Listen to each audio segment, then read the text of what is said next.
Hello hi. അപ്പോൾ വീണ്ടും നമ്മൾ നേരത്തെ ചെയ്ത ഒരു വീഡിയോൻ്റെ ബാക്കിയായിട്ടാണ് മിസ് വന്നിരിക്കുന്നത്.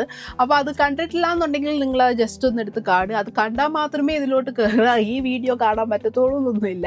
അത് ജസ്റ്റ് ഒന്ന് കണ്ടാൽ ബാക്കിയുള്ള ചാപ്റ്റേഴ്സിന് കാണും. നമ്മൾ ഓൾറെഡി അക്കൗണ്ടൻസിയുടെ ഫസ്റ്റ് 5 ചാപ്റ്റേഴ്സിൻ്റെ നമ്മൾ ഓൾറെഡി ഒരു വീഡിയോയിൽ ഡിസ്കസ് ചെയ്തിട്ടുണ്ട്. അതിൻ്റെ ബാക്കിയായിട്ടുള്ള ബാക്കി 4 ചാപ്റ്റേഴ്സിൻ്റെയാണ് നമ്മൾ ഇന്ന് ഡിസ്കസ് ചെയ്യാൻ പോകുന്നത്. എന്തോ ഡിസ്കസ് ചെയ്യുന്നുള്ള ചുമ്മാ ഒരു ബ്രീഫ് ഒരു ഐഡിയ തരാം, വേറെ ഒന്നുമില്ല. ഓരോ ചാപ്റ്ററിൽ നിന്നും എത്ര മാർക്കിൻ്റെ ക്വസ്റ്റ്യൻസ് ആയിരിക്കും വരുന്നത് എന്നുള്ളത് അത് മാത്രമാണ് നമ്മൾ ഇന്ന് ഫോക്കസ്. വെയിറ്റേജ് ഓക്കെ, ഓരോ ചാപ്റ്റേഴ്സിൽ നിന്നും എത്ര മാർക്കിൻ്റെ ക്വസ്റ്റ്യൻസ് ആയിരിക്കും നിങ്ങൾക്ക് വരുന്നത് എന്നുള്ളത് നമ്മൾ ഓൾറെഡി പറഞ്ഞു. മോഡൽ എക്സാം ആണ് ഓക്കെ, ഒരു ദിവസം 2 എക്സാം വെച്ചൊക്കെ ഉണ്ടെന്നറിയാം, വളരെ ബുദ്ധിമുട്ടുള്ള പരിപാടിയാണെന്നുള്ളത് പറഞ്ഞു. അപ്പോൾ എല്ലാം കൂടെ എടുത്ത് വെച്ചിട്ട് അത് പഠിക്കണം ഇത് പഠിക്കണം 2 ടെക്സ്റ്റ് ബുക്ക് തുറന്ന് വെച്ചിട്ടായിരിക്കും നിങ്ങൾ അങ്ങോട്ടും ഇങ്ങോട്ടും ചെയ്യാൻ പോകുന്നത്. നമുക്കത് നല്ലോണം അറിയാവുന്ന കാര്യമാണ്, വേറെ ഓപ്ഷൻ ഇല്ല, അങ്ങനെ പഠിച്ചേ പറ്റത്തുള്ളൂ. അപ്പോൾ എല്ലാം കൂടെ കുത്തിയിരുന്ന് പഠിച്ചു കഴിഞ്ഞാൽ ഒന്നുമില്ലാത്ത രീതിയാണ്. അപ്പോൾ ഓരോ ചാപ്റ്റേഴ്സ് എടുത്ത് പഠിക്കുമ്പോഴാണെങ്കിൽ ഇത്ര മാർക്കിൻ്റെ ക്വസ്റ്റ്യൻസ് ആണ് ഇതിൽ നിന്ന് വരുന്നത്, അപ്പോൾ അത്രയും ഇമ്പോർട്ടൻസോടെ പഠിക്കണം എന്നുള്ളത് ഒന്ന് മനസ്സിലാക്കാൻ വേണ്ടിയാണ്. ബാക്കി ഡീറ്റെയിൽ ആയിട്ട് ഓരോ ചാപ്റ്റേഴ്സിൽ നിന്നും എങ്ങനത്തെ ക്വസ്റ്റ്യൻസ് ആയിരിക്കും വരുന്നത്, അത് എങ്ങനെ അപ്രോച്ച് ചെയ്യണം എന്നുള്ളതൊക്കെ വേറെ വീഡിയോ ആയിട്ട് മിസ്സും അതേപോലെ നിങ്ങളുടെ വേറെ സബ്ജക്ട്സിൻ്റെ മിസ്സുമാരും വരുന്നതായിരിക്കും. അപ്പോൾ ഈ വീഡിയോയിൽ നമ്മൾ ബാക്കി 4 ചാപ്റ്റേഴ്സിൻ്റെയാണ് ഡിസ്കസ് ചെയ്യാൻ പോകുന്നത് ഓക്കെ. അപ്പോൾ നമുക്ക് കാണുന്ന പോലെ trial balance and rectification of errors chapter 6 ഈ പറഞ്ഞ പോലെ 6 മാർക്കിൻ്റെ ക്വസ്റ്റ്യൻസ് ആണ് വരുന്നത് ഓക്കെ. 6 മാർക്കിൻ്റെ ഓളം ചിലപ്പോൾ ഈ പറഞ്ഞ പോലെ 4 മാർക്കായിരിക്കാം, അല്ലെങ്കിൽ 1 മാർക്കായിരിക്കും, ഡിപ്പെൻസ് അപ്പോൾ ഒരു ആവറേജ് ബേസിസിൽ ടോട്ടലി 6 മാർക്കിൻ്റെ ക്വസ്റ്റ്യൻസ് ആണ് വരുന്നത് ഓക്കെ.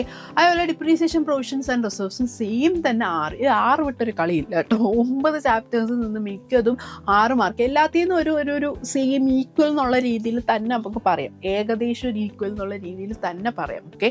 കഴിഞ്ഞ വീഡിയോയിൽ നമ്മൾ പറഞ്ഞ പോലെ റെക്കോർഡിംഗ് ഓഫ് ട്രാൻസാക്ഷൻസ് 2 എന്ന് പറയുന്ന ചാപ്റ്ററിൽ നിന്നുള്ള 9 മാർക്കിൻ്റെ ക്വസ്റ്റ്യൻസ് വന്നാൽ ബാക്കി എല്ലാ 6 മാർക്കാണ് വരുന്നത്. അതേപോലെ പിന്നെ കുറച്ചുകൂടെ ഒരു കുറവായിട്ടുള്ളത് ഫിനാൻഷ്യൽ സ്റ്റേറ്റ്മെൻറ്റ്സ് 1 5 മാർക്കിൻ്റെയാണ് ഓക്കെ. അപ്പോൾ നിങ്ങൾ വിചാരിക്കുക 5 മാർക്കേ ഉള്ളല്ലേ, കുറച്ച് സിമ്പിൾ, ഒരു ആവേശം, ഒരു സന്തോഷമല്ലേ 5 മാർക്കേ ഉള്ളൂ. പക്ഷേ ഈ പറയുന്ന ഫിനാൻഷ്യൽ സ്റ്റേറ്റ്മെൻറ്റ്സ് 1 എന്ന് പറയുന്ന ചാപ്റ്ററിൽ നിന്ന് നമുക്കൊരു ഐഡിയ ഉണ്ടെങ്കിൽ മാത്രമേ ഇതിലോട്ട് കടക്കാൻ പറ്റത്തുള്ളൂ. അത് നിങ്ങൾ ഓൾറെഡി പഠിച്ചിട്ടുണ്ടായിട്ട് നിങ്ങൾക്ക് തന്നെ അറിയായിരിക്കാം. ഈ സംഭവം പഠിച്ചാൽ മാത്രമേ ഇതിലോട്ട് കടക്കാൻ പറ്റത്തുള്ളൂ. ചോദിക്കുമ്പോൾ 5 മാർക്കിൻ്റെയോളം ക്വസ്റ്റ്യൻസ് ഒക്കെ ചോദിക്കത്തുള്ളെങ്കിലും, പക്ഷേ ഇത് നല്ലോണം പഠിക്കാൻ നമുക്ക് ഇതിലോട്ട് കടക്കാൻ പറ്റില്ല. അപ്പോൾ അതുകൊണ്ട് ഈ 2 ചാപ്റ്റേഴ്സും അതനുസരിച്ചുള്ള ഇമ്പോർട്ടൻസിൽ പഠിക്കണം. And last chapter 10 മാർക്കിൻ്റെയാണ്. അത് കാണുമ്പോൾ തന്നെ നിങ്ങൾക്ക് മനസ്സിലാവും 10 മാർക്ക് എന്ന് പറയുമ്പോൾ എസ്സേ നമുക്ക് എക്സ്പെക്ട് ചെയ്യാവുന്നത്. ഇതേപോലെ എക്സ്പെക്ട് ചെയ്യാൻ പറ്റുന്ന എസ്സേ എന്നുള്ള രീതിയിൽ വന്ന ചാപ്റ്റർ എന്ന് പറഞ്ഞാൽ റെക്കോർഡിംഗ് ഓഫ് ട്രാൻസാക്ഷൻസ് 2 എന്ന് പറയുന്ന ചാപ്റ്ററാണ്, 9 മാർക്കിൻ്റെയാണ്. അപ്പോൾ ഓഫ് കോഴ്സ് അതിൽ നിന്ന് നമുക്ക് എസ്സേ ജസ്റ്റ് ഒന്ന് പറഞ്ഞു പോയെന്നേ ഉള്ളൂ മിസ്, കാരണം ഇത് കാണുമ്പോൾ തന്നെ നിങ്ങൾക്ക് മനസ്സിലാവും ഏറെക്കുറെ ഇമ്പോർട്ടൻ്റ് ആയിട്ടുള്ളതാണ്. സോ ഈ ഒരു 2 വീഡിയോയിൽ നമ്മൾ ഡിസ്കസ് ചെയ്തതിൽ വെച്ചിട്ട് റെക്കോർഡിംഗ് ഓഫ് ട്രാൻസാക്ഷൻസ് 2ഉം അതേപോലെ ഫിനാൻഷ്യൽ സ്റ്റേറ്റ്മെൻറ്റ്സ് 2 രണ്ടും 2 ആണ് കേട്ടോ. കുറച്ചുകൂടെ എളുപ്പമാണ് ഓർത്ത് വെക്കുക. 2ൽ നിന്നായിരിക്കും മാക്സിമം ക്വസ്റ്റ്യൻസ് നമുക്ക് എക്സ്പെക്ട് ചെയ്യുക. അപ്പോൾ ഈ 2 ചാപ്റ്റർ എടുത്ത് തലേന്നെടുത്ത് പഠിക്കുമ്പോൾ വലിയ ചാപ്റ്ററാണ് ഞാൻ പഠിക്കുന്നില്ല അങ്ങനെ പറഞ്ഞു വിടരുത് ഓക്കെ. ഈ പറയുന്ന 2 ചാപ്റ്റർ എന്തായാലും പഠിക്കണം. അതോടൊപ്പം തന്നെ ഫിനാൻഷ്യൽ സ്റ്റേറ്റ്മെൻറ്റ്സ് 1 ഓക്കെ. 5 മാർക്കിൻ്റെ ആണെങ്കിൽ ഞാൻ വീണ്ടും പറയുന്നു, അത് പഠിച്ചാൽ മാത്രമേ എനിക്ക് ഇതിലോട്ട് വരാൻ പറ്റത്തുള്ളൂ. അപ്പോൾ അതെന്തായാലും വിടാതെ ആ പറയുന്ന ചാപ്റ്റേഴ്സ് പഠിക്കുക ഓക്കെ. അത് എടുത്ത് വെച്ചിട്ട് വലിയ ചാപ്റ്ററാണ് ഞാൻ പഠിക്കുന്നില്ല എന്ന് വിടാതിരിക്കുക, വിടുന്ന പരിപാടി നിൽക്കരുത്. കാരണം നമുക്ക് മുഞ്ചാതെ നമുക്ക് മാക്സിമം എങ്ങനെ പഠിച്ചു പോകാം എന്നുള്ളതാണ് okay.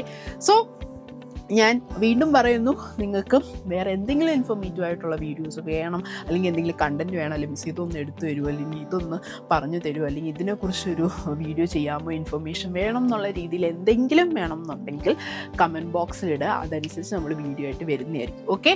So thank you so much.